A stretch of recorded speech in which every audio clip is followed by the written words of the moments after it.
There is a principle of power in every person. By the intelligent use and direction of this principle, man can develop his own mental faculties.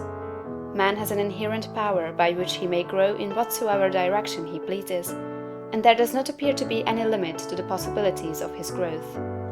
No man has yet become so great in any faculty but that it is possible for someone else to become greater.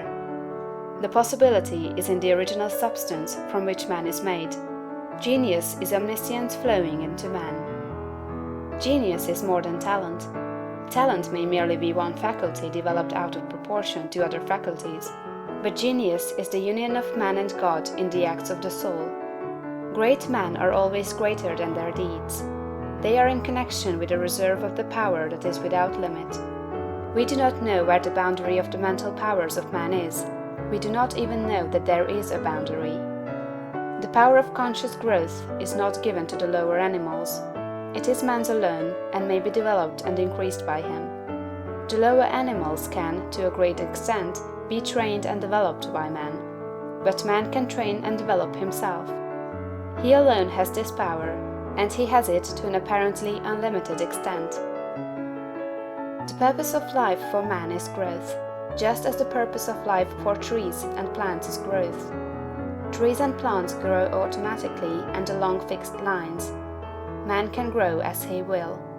Trees and plants can only develop certain possibilities and characteristics. Man can develop any power, which is or has been shown by any person, anywhere. Nothing that is possible in spirit is impossible in flesh and blood. Nothing that man can think is impossible in action. Nothing that man can imagine is impossible of realization. Man is formed for growth, and he is under the necessity of growing. It is essential to his happiness that he should continuously advance. Life without progress becomes unendurable, and the person who ceases from growth must either become imbecile or insane. The greater and more harmonious and well-rounded his growth, the happier man will be. There is no possibility in any man that is not in every man. But if they proceed naturally, not two men will grow into the same thing or be alike. Every man comes into the world with a predisposition to grow along certain lines, and growth is easier for him along those lines than in any other way. This is a wise provision, for it gives endless variety. It is as if a gardener should throw all his bulbs into one basket. To the superficial observer, they would look alike, but growth reveals the tremendous difference. So of men and women, they are like a basket of bulbs. One may be a rose, and add brightness and color to some dark corner of the world. One may be a lily, and teach a lesson of love and purity to every eye that sees. One may be a climbing vine, and hide the rugged outlines of some dark rock.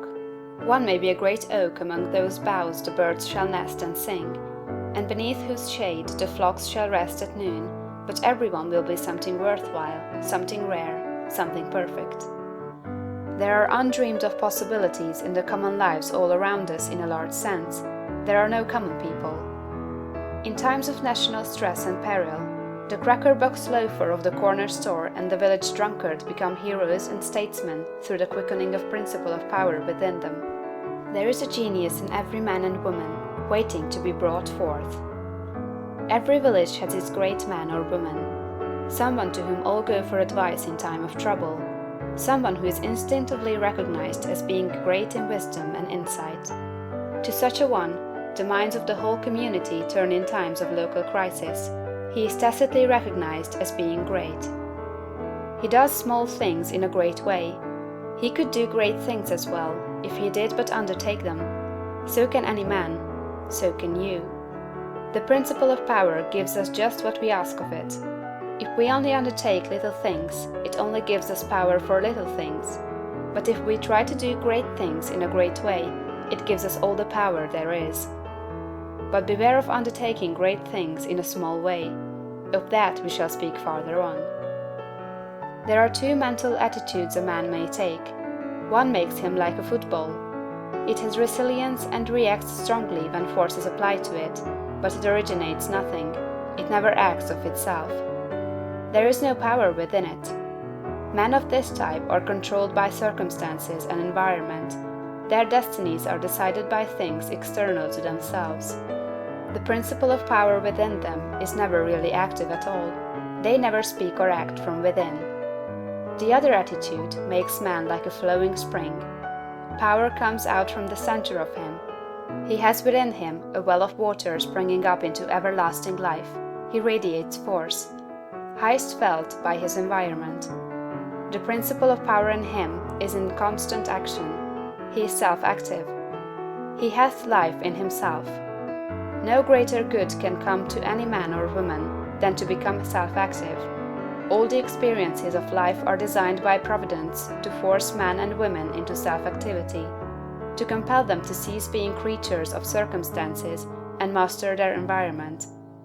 In his lowest stage, man is the child of chance and circumstance and the slave of fear. His acts are all reactions resulting from the impingement upon him of forces in his environment. He acts only as he is acted upon, he originates nothing. But the lowest savage has within him a principle of power sufficient to master all that he fears. And if he learns this and becomes self-active, he becomes as one of the gods. The awakening of the principle of power in man is the real conversion, the passing from death to life. It is when the dead hear the voice of the Son of Man and come forth and live. It is the resurrection and the life. When it is awakened, man becomes a son of the highest, and all power is given to him in heaven and on earth. Nothing was ever in any man that is not in you. No man ever made more spiritual or mental power than you can attain, or did greater things than you can accomplish. You can become what you want to be.